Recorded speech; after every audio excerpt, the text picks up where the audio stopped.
कहानी की शुरुआत पोस्ट एपोकलिप्टिक पृथ्वी से होती है, जहाँ की अब पृथ्वी पर बहुत कम इंसान जीवित बचे हैं और वे भी छुप छुपाकर जंगलों में रहकर सरवाइव कर रहे थे। दरअसल करीब 20 साल पहले पूरी पृथ्वी पर एक ऐसा डेडली ज़ोंबी वायरस फैल गया जिसने बहुत कम समय में लोगों को ज़ोंबीज बनाते हुए पूरी इंसानी सोसाइटी को ही खत्म कर डाला। जिसके बाद अब बचे कुछ लोग जंगलों में छिप छिपाकर जीने को मजबूर हैं। अब यहाँ से हमें लोरी नाम की एक औरत दिखाई जाती है जो कि अभी एक कब्र के सामने बैठकर रो रही थी। दरअसल आज उसका पति जब घर लौटा तो उसे किसी ज़ोंबी ने काट रखा था, जिस वजह से लोरी को खुद उसे मारना पड़ा। वो अब रोते हुए वीरान जंगली पहाड़ों में मौजूद अपने घर में वापस लौटती है, लेकिन अभी तो उसे एक और काम करना था। दरअसल उसके पति ने ज़ोंबी बनते हुए उनकी इकलौती बेटी को भी काट लिया और लोरी अब रोते हुए देखती भी है कैसे उसकी इकलौती बेटी भी अब धीरे धीरे ज़ोंबी में बदलने लगी। लोरी को समझ नहीं आता कि वो अपनी बेटी को कैसे मारे। उसके पति और बेटी के बाद अब उसका अपना कोई लाइफ में नहीं बचेगा, लेकिन फिर भी वो अपनी बेटी की बुरी हालत को देख उसे गोली मार ही देती है। जिसके बाद अब यहाँ से धीरे धीरे 2 साल बीत गए। लोरी अब इस घर में अपने ससुर जेम्स के साथ रहा करती है। वो हमेशा की तरह आज भी रेडियो सुनने लगी कि उनके अलावा और भी सर्वाइवर्स बाहर की दुनिया में क्या कर रहे हैं। उसे पता चला कि कैसे एक जीएमए नाम का ग्रुप बचे हुए सर्वाइवर्स को अपने स्पेशल कैंप में बुला रहा है, लेकिन रेडियो होस्ट ने बताया कि कोई वहां ना जाए क्योंकि कैंप के ओनर्स बाकी बचे हुए लोगों को वहां बुलाकर उनसे अपने काम करवाते हैं। वहीं जो लोग उनके किसी काम के नहीं होते तो उन्हें तो वे ज़ोंबी से पहले खुद मार डालते हैं। अब रोरी और जेम्स हालांकि इतना तो जानते ही थे कि उनका ये घर जंगल में बहुत अंदर है और शायद से शहर के ज़ोंबीज और जीएमए ग्रुप के लोग उन्हें कभी नहीं ढूंढ पाएंगे। हालांकि अब लोरी के पास तो जीने की वैसे ही कोई वजह नहीं बची। इसी कारण जेम्स को भी अपनी बहू के लिए बहुत बुरा लगता, क्योंकि 2 साल पहले अपने पति और बेटी को गंवाने के बाद उन दोनों की लाइफ बेजान हो चुकी थी। दोनों पिछले कई सालों से यहीं पानी से मछलियां और जंगलों से जानवरों का शिकार कर सरवाइव कर रहे हैं। हालांकि आज जेम्स शिकार पर जाते हुए नोटिस भी करता है कि कैसे अब उसे किसी हिरण या किसी बड़े जानवर को देखे भी एक अरसा बीत चुका है, यानी कि उस ज़ोंबी वायरस ने न सिर्फ इंसान बल्कि जानवरों तक की प्रजातियां खत्म कर डाली। तो वहीं दूसरी ओर नोवा नाम का एक आदमी अपने घोड़े पर बैठकर उसी जीएमए ग्रुप से दूर भाग रहा था, जबकि जीएमए के 3 एजेंट्स उसका पीछा करने लगे। नोवा अब उनसे काफी दूर आने के बाद जंगल में मौजूद अपने साथी लोकी को बताता है कि कैसे उसे जो कुछ भी चाहिए था वो उसने जीएमए कैंप से ऑलरेडी चुरा लिया है, लेकिन अभी उसके पीछे 3 एजेंट्स उसका पीछा कर रहे हैं। उनसे दूर भागते हुए उसे गोली भी लग गई। तो लोकी ने कहा कि उसे पता है जो चीज नोवा ने चुराई है वो उसके लिए बहुत इम्पोर्टेंट है। सो लोकी अब नोवा को आगे जाने का कहकर खुद यहीं रुककर उन एजेंट्स पर अटैक कर उन्हें रोकने का फैसला करता है, ताकि कम से कम नोवा तो सेफली निकल सके। लोकी अब नोवा के जाने के बाद उसके पीछे आ रहे उन तीनों एजेंट्स पर छुपकर फायरिंग करने लगा। हालांकि वो था तो एक ही और सामने 3 लोगों के होने से उन तीनों ने उसे आसानी से पकड़ लिया। अब इन एजेंट्स का लीडर लोगन गुस्से में लोकी से पूछता है कि उसका साथी नोवा उनके सामान के साथ कहाँ गया होगा। हालांकि लोकी अब अपने दोस्त के लोकेशन उसे बताने से ही मना कर देता है। उसे अंदर ही अंदर पता था कि अगर इन लोगों को नोवा का एड्रेस पता चला तो वे वहां जाकर या तो सबको मार देंगे या फिर अपना गुलाम बना लेंगे। और जब लोगन के उसे कई देर तक टॉर्चर करने के बावजूद उसने उन्हें कुछ नहीं बताया तो लोगन गुस्से में आखिरकार उसे जान से मार डालता है। हालांकि उसके दूसरे साथी स्काउट ने कहा कि उन्हें इसे मारने के बजाय अपने साथ उठाकर अपने कैंप में ले जाना चाहिए था, वहाँ वो कभी न कभी तो अपना मुंह जरूर से खोलता। लेकिन लोगन ने कहा कि जो चीज नोवा उनके पास से लेकर भागा है वो उन्हें जल्द से जल्द वापस लानी होगी, क्योंकि उसकी कीमत करोड़ों से भी ज्यादा है। सो वे वापस कैंप में जाकर टाइम बर्बाद नहीं कर सकते और नोवा अभी भी ज्यादा आगे नहीं गया होगा। तो वहीं दूसरी ओर आज भी लोरी जब मछलियां पकड़ने पास की झील पर गई ही थी तो उसे अपनी बेटी याद आने लगी और वो अपनी गन चेहरे के करीब लाकर खुद को मारने का सोचती है। वैसे भी उसे खुद समझ नहीं आता कि वो पिछले 2 साल से जिंदा क्यों है, लेकिन आज जब उसने खुद को मारने का पक्का फैसला कर ही लिया था और वो खुद को गोली मारने ही वाली थी कि तभी उसे सामने वही नोवा अपने घोड़े से गिरता हुआ नजर आता है। लोरी उठकर उसे देखने उसके करीब गई कि ये है कौन, और उसने देखा कि इस आदमी को तो किसी ने गोली मार रखी है, जिस कारण बहुत ज्यादा खून बहने से वो बेहोश हो गया। अब लोरी शुरू में उसे ऐसे ही छोड़कर जाने लगी, क्योंकि अब के समय में जब कोई किसी पर भरोसा नहीं करता तो लोरी भी किसी और के लिए क्यों रिस्क उठाए। हालांकि जब नोवा का घोड़ा उसका पीछा करने लगता है तो लोरी फाइनली अब उस पर तरस खाकर घायल नोवा को उसके घोड़े के साथ वापस अपने घर में लाने लगी। वो उसे अपने घर के थोड़ी ही पास एक कैबिन में लाकर उसका बैग चेक करने लगती है और इसमें सरप्राइजिंगली ज़ोंबी वायरस का एक एंटीडोट इंजेक्शन मिल गया, जिसे कि लेने पर अगर किसी को भी ज़ोंबी ने काटा हो तो उसे एक लिमिटेड टाइम के अंदर ज़ोंबी बनने से रोका जा सकता है। इसलिए ही शुरू में लोगन और उसके बाकी के दो साथी बड़ी जल्दबाजी में नोवा का पीछा कर रहे थे, क्योंकि अभी इस एंटीडोट की संख्या बहुत कम है। कोई भी अपनी जान बचाने के लिए इस इंजेक्शन के बदले में कुछ भी कीमत देगा और इस एंटीडोट को उठाकर नोवा उनके कैंप से चुरा कर भाग आया। तो वहीं दूसरी ओर जेम्स, जो कि आज भी शिकार करने निकला था, उसे यहाँ एक ज़ोंबी की बॉडी मिलती है। वहीं थोड़ी ही दूरी पर उसे लोगन और उसके दो साथी दिख गए, जो कि नोवा को ढूंढते हुए उसी के घर की ओर बढ़ रहे थे। सो जेम्स अब जल्दी से भागकर वापस से अपने घर आने लगता है ताकि लोरी को आगाह कर सके। वो अब लोरी को सब बताता है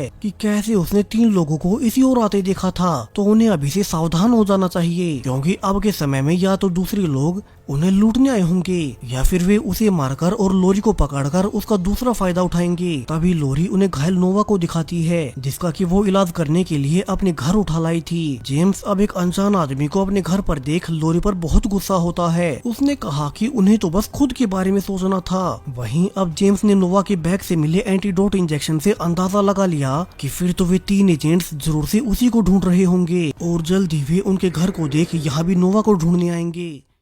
तो जेम्स ने कहा कि वे नोवा और उसके बैग में इस एंटीडोट इंजेक्शन को रखकर वापिस से उसे बेहोशी की हालत में नदी किनारे फेंक आएंगे, ताकि उन लोगों की आफत उनके गले न पड़े। वैसे भी यहाँ ज़ोंबीज़ बहुत कम ही आते हैं, तो वे इस एंटीडोट का क्या ही करेंगे। हालांकि लोरी को ऐसा करना बिल्कुल सही नहीं लगता कि वे एक घायल आदमी को मरने के लिए छोड़ रहे हैं। आज की तूफानी रात को वो उनके बेसमेंट में तड़प रहा है। तो उसने जेम्स से कहा कि कैसे उसके पति और बेटी के मरने के बाद उसकी लाइफ में जीने को कुछ नहीं बचा, तो वो मरने से पहले एक आखिरी अच्छा काम करना चाहती है। जेम्स हालांकि अब भी नहीं मानता और उसने लोरी को सोने के लिए भेज दिया, लेकिन फिर भी लोरी की आंखों में आज नींद कहाँ थी। उसे पता था कि सुबह होने पर वे घायल नोवा को नदी पर फेंककर उन लोगों के हाथों मरने छोड़ देंगे। अब लोरी अपने पति और बेटी की घटना को याद कर सोचने लगती है कि वो तब भी कुछ नहीं कर पाई थी, और अगर आज भी उसने कुछ नहीं किया तो उसके जीने का क्या फायदा। तो वो अब जेम्स के कमरे से उस दूसरे कैबिन की चाबी लेकर रास्ते से सेफ्टी के लिए गन उठाकर अब वो चुपचाप नोवा वाले कैबिन में उसे देखने जाने लगती है। हालांकि यहाँ बाहर आने पर उसे आसपास से ज़ोंबीज़ की आवाजें भी आने लगी, जो कि आमतौर पर यहाँ आती नहीं थी। लेकिन फिर भी वो उन सब को इग्नोर कर जब अंदर उस कैबिन में घुसी तो अब यहाँ नोवा अपनी जगह पर नहीं था, और तभी वो पीछे से उसी पर झपट पड़ता है।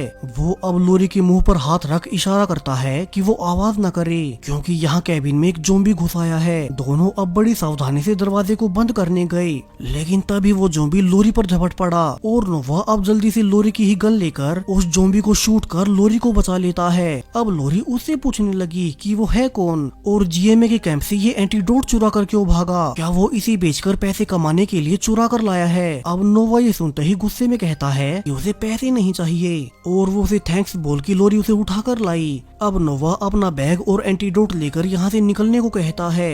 लोरी उसे उसका बैग तो दे देती है, मगर उसे भी पता था कि नोवा की हालत इतनी खराब है कि वो ज्यादा दूर नहीं जा सकेगा और फिर तो आसपास के ज़ोंबीज़ ही उसे काट लेंगे। सो लोरी अब उसके घावों पर पट्टी करते हुए सारी सच्चाई बताने को कहती है, और अब नोवा यहाँ से उसे फाइनली सारी सच्चाई बता ही देता है। कैसे आज से 2 दिन पहले उसके 8 साल की इकलौते बेटी को एक ज़ोंबी ने काट लिया था। सो नोवा अपने बेटे को ज़ोंबी बनने से बचाने के लिए जीएमए के कैंप से ये एंटीडोट चुरा कर भाग रहा है, ताकि जल्द से जल्द अपने घर पहुंचकर वो अपने इकलौते बेटे को ज़ोंबी बनने से बचा सके, फिर बेशक से उसे इसके लिए अपनी जान ही क्यों न देनी पड़े। अब लोरी, जिसने की अपनी बेटी को 2 साल पहले खो दिया था, वो एक पिता के दर्द को अच्छे से समझ गई। तो वो कहती है कि नोवा आज की रात यहीं रुककर आराम कर ले, क्योंकि बाहर 3 एजेंट्स उसे ढूंढते फिर रहे होंगे और रात के अंधेरे में उसे ज़ोंबी से भी बचना पड़ेगा। तो सुबह होने तक जब उसे थोड़ा आराम हो जाए तब वो यहाँ से निकल सकता है। यहाँ नोवा को भी लगा कि ऐसा करना ही सही होगा और वो लोरी पर भरोसा कर उसकी बात मान गया। वहीं अब थोड़ी सुबह होने पर लोगन और बाकी दोनों एजेंट्स ने अपनी बाइनोकुलर से नोटिस कर लिया कि कैसे इस वीरान जंगल में में दूर दूर तक इस एक अकेले घर के अलावा और कुछ नहीं था, और इसका यही मतलब है कि हो ना हो नोवा यहीं छुपा होगा। और वे तीनों अब उसी घर की ओर निकल पड़ते हैं। तो वहीं दूसरी ओर जेम्स गन के साथ नोवा को देखने पहुंच गया, लेकिन तभी लोरी उसे नोवा और उसके बेटे के बारे में बताती है। हालांकि सब कुछ जानने के बावजूद जेम्स ने फिर कहा कि अगर वे तीन लोग यहाँ आ गए तो नोवा के साथ साथ उन्हें भी पकड़ लेंगे। तो नोवा अब ये जान कि उस अकेले की वजह से इन दोनों पर भी बड़ी मुसीबत आ सकती है, वो उन दोनों की भलाई के लिए अपना बैग लेकर बाहर जाने लगता है। मगर तभी अब उसे चोट की वजह से सांस आनी ही बंद हो गई। अब चूंकि जेम्स को मेडिकल का थोड़ा बहुत ज्ञान था, तो वो जल्दी से नोवा की प्रॉब्लम समझकर उसके सीने में छेद कर सांस लेने के लिए जगह बना देता है। उसने लोरी को भी बताया कि नोवा की हालत बहुत खराब है और उसका जीवित बच पाना बहुत मुश्किल होगा, लेकिन फिर भी उसे थोड़ी ही देर में होश आ जाएगा। वो अब लोरी से फिर से कहता है कि वे इस अनजान आदमी के बेटे के लिए उसकी मुसीबत क्यों मोल ले रहे हैं। दोनों आपस में बातें कर ही रहे थे कि तभी उनके आसपास लगे अलार्म्स बज उठते हैं, यानी कि वे लोग उनके घर के करीब आ रहे हैं। वहीं अब तक नोवा को भी होश आ गया। सो जेम्स अब नोवा और लोरी को पिछले वाले रास्ते से बाहर निकलने को कहता है, और वो तब तक अकेला ही सामने जाकर उन तीनों को झूठ बोलने की कोशिश करेगा कि उसने किसी नोवा को नहीं देखा। जेम्स बाहर जाने से पहले नोवा को एक आखिरी एड्रेनलिन का इंजेक्शन देते हुए कहता है कि अगर उसे रास्ते में लड़ना भी पड़े तो वो इस इंजेक्शन का इस्तेमाल कर सकता है, लेकिन कुछ ही देर बाद इसका असर खत्म होने पर उसकी हालत और बुरी हो जाएगी और वो इसका इस्तेमाल बड़े ध्यान से करे। वो लोरी को भी नोवा के साथ भेजने से पहले एक आखिरी बार गले से लगा लेता है, क्योंकि उसके बेटे और ग्रैंड डॉटर के मरने के बाद पिछले 2 साल से लोरी ही उसकी फैमिली बची थी। लोरी अब उसकी खुद की बेटी जैसी थी। सो वो उसे एक आखिरी गुड बाय बोलकर उन दोनों को पीछे वाले रास्ते से भगा देता है, जिसके बाद जेम्स खुद सेफ्टी जैकेट और अपनी गन के साथ बाहर उन तीनों एजेंट से बात करने निकल गया। अब लोगन उससे पूछता है कि क्या उन्होंने किसी घायल आदमी को देखा था, जिस पर जेम्स ने मना कर दिया और कहा कि वे तो यहाँ वीराने में रहते ही इसलिए हैं ताकि बाहर से कोई भी इंसान यहाँ तक न पहुँच सके। उसने आगे झूठ भी बोला कि चूंकि वो यहाँ अकेला ही रहता है तो उसे यहाँ रहने में कोई दिक्कत नहीं होती, और अगर यहाँ कोई आया भी होता तो वो खुद उसे तुरंत गोली मार देता। हालांकि अब लोगन भी जेम्स के पास गन और बाकी चीजें देखकर समझ ही गया कि वो झूठ बोल रहा है, और तभी उसे दूर से नोवा और लोरी भागते हुए दिख ही जाते हैं। तो दोनों ओर से अब तेजी से फायरिंग होने लगी। जेम्स उन तीनों को उन दोनों के पीछे जाने से रोकता है, जिस बीच उसके अकेले होने की वजह से उसे कई सारी गोलियां भी लग जाती हैं। हालांकि इसी बीच उसने लोगन के एक साथी स्काउट को मार दिया। जेम्स बहुत बुरी तरह से घायल होने के बावजूद उन्हें यहीं रोके रखना चाहता था ताकि लोरी और नोवा जितना हो सके उतना दूर निकल जाएं। हालांकि आखिरकार लोगन जेम्स को भी मार ही देता है, और फिर उसने अपनी बची इकलौती साथी से कहा कि वो यहाँ से उनके कैंप में वापस लौट जाए और वहाँ जाकर उन्हें खबर दे कि वो अकेला एंटीडोट को लेने आगे गया है। उनका एक साथी तो जेम्स के हाथों पहले ही मारा गया। तो अब लोगों ने यहाँ से अकेला ही लोरी और नोवा का पीछा करने लगता है। तो वहीं वे दोनों भी अब काफी दूर आने के बाद एक जगह पर रुककर सांस लेने के लिए रुके। यहाँ नोवा लोरी को कहता भी है कि वो उसका घोड़ा लेकर दूर निकल जाए, वरना तो लोगन उसे भी उसके साथ मार देगा। लेकिन लोरी ने इसके लिए मना कर दिया। पहले ही उसका पति और बेटी नहीं बचे, तो अब वो खुद जी कर क्या करेगी। वो अब नोवा के बेटे को बचाना चाहती थी। दोनों आपस में बातें कर ही रहे थे कि तभी उन पर पीछे से लोगन फायरिंग करने लगता है, जिसकी वजह से उन्हें अपने घोड़े को पीछे ही छोड़कर पैदल ही पहाड़ की ओर भागना पड़ा। वहीं अब तक नोवा की भी हालत फिर से बिगड़ने लगी। वो समझ गया कि वो पैदल नहीं भाग सकता, तो वो अब लोरी को वहीं एंटीडोट वाला इंजेक्शन देकर कहता है चूंकि वो हेल्दी है और भाग सकती है तो वो इस इंजेक्शन को लेकर उसके घर चली जाए और उसके बेटे को बचा ले। वो खुद तो भाग नहीं सकता, इसलिए वो यहीं रुककर लोगन का सामना करेगा। वो इसके बाद लोरी को पहाड़ों और नदियों की दिशा बताते हुए अपने घर की लोकेशन बता देता है, जहाँ की इस वक्त उसके घर पर सिर्फ उसकी माँ और उसका बेटा ही मौजूद थे। वहीं नोवा ने यहाँ से लोगन का सामना करने के लिए वहीं एड्रेनलिन का इंजेक्शन भी लगा लिया, जिससे कि उसमें आने वाले कुछ समय तक एनर्जी बनी रहेगी। और अब नोवा फिर से एक आखिरी बार हिम्मत दिखाते हुए खड़ा हुआ और सीधा लोगन पर फायरिंग करने लगा। उसे पता था कि वो खुद अब वैसे भी नहीं बचने वाला, मगर वो कम से कम अपनी बेटी को एक नई लाइफ दे जाएगा। वो अब लोगन के पैरों में गोली मार उस पर टूट पड़ा और काफी देर दोनों के आपस में लड़ने के बाद नोवा ने फाइनली लोगन को मार ही दिया। लेकिन अनफॉर्चुनेटली गन चलने की आवाज से आसपास के सारे ही ज़ॉम्बीज़ उसी की ओर आने लगे। वहीं उसमें खुद भी अब भागने की जान नहीं बची थी। तो नोवा खुद भी फाइनली ज़ॉम्बीज़ द्वारा काटा जाता है। हालांकि उसे मरते हुए इतना तो सुकून था कि लोरी उसके बेटे तक एंटीडोट पहुंचा ही देगी और उसने खुद मरते हुए अपने बेटे को एक नया जीवन दे दिया। तो वहीं दूसरी ओर लोरी भागकर नोवा के घर की ओर जा रही थी। उसने नोटिस किया कि अब तो जंगलों में भी बहुत सारे ज़ॉम्बीज़ आने लगे हैं और वे भी अब लोरी को नोटिस करते हुए उसके पीछे भागने लगे। लोरी अब जल्दी से उन सब से छिपते हुए खुद को कीचड़ में ढक लेती है जिससे कि ज़ॉम्बीज़ उसे स्मेल ना कर सके। उसका प्लान काम भी करता है और जब वे ज़ॉम्बीज़ थोड़ी आगे निकल गए तो लोरी भागकर आगे बढ़ने लगती है, लेकिन अनफॉर्चुनेटली एक ज़ॉम्बी ने उसे भागते हुए देख ही लिया और वो जल्दी से उस पर कूदकर उसे काटने की कोशिश करने लगता है। लोरी काफी देर लड़ने के बाद उसे जान से तो मार देती है, लेकिन उसे रियलाइज हो गया कि उस ज़ॉम्बी ने मरने से पहले उसके हाथ पर काट लिया था, यानी कि अब वो खुद भी इन्फेक्टेड हो गई। तभी उसके आसपास बहुत सारे और ज़ॉम्बीज़ इकट्ठा हो जाते हैं, लेकिन जब वे उसके करीब उसे काटने आए तो चूंकि वो ऑलरेडी इन्फेक्टेड हो चुकी थी तो वे उसे काटे बिना ही दूर होने लगते हैं, यानी कि अब वो खुद भी ज़ॉम्बी बनने वाली है।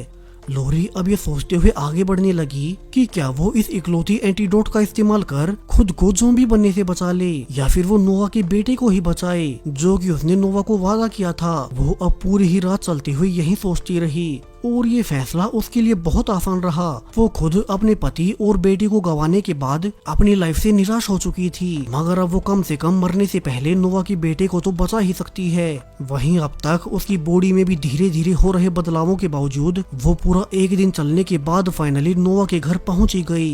वो अपनी आखिरी हिम्मत लगाकर उस इकलौते इंजेक्शन को नोवा के घर के सामने रख देती है और फिर वो दरवाजे पर नोक कर खुद पीछे हट गई। यहाँ अंदर से नोवा की माँ डर कर निकलती है और उसने अपने बेटे नोवा के बारे में पूछा। हालांकि वो लोरी के बिना कुछ कहे उसके चेहरे से ही सब समझ गई कि उसके बेटे ने इस एंटीडोट के लिए खुद को सैक्रिफाइस कर दिया। वो अब उस एंटीडोट को उठाकर अंदर अपने पोते को उसे इंजेक्ट करने जाती है, जबकि लोरी अब आखिर में एक नदी किनारे बैठ गई।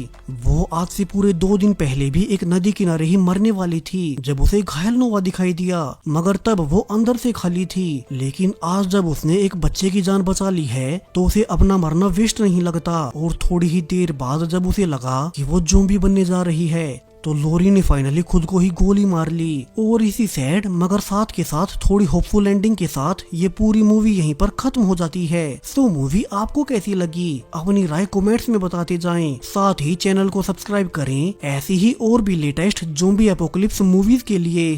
Thank you.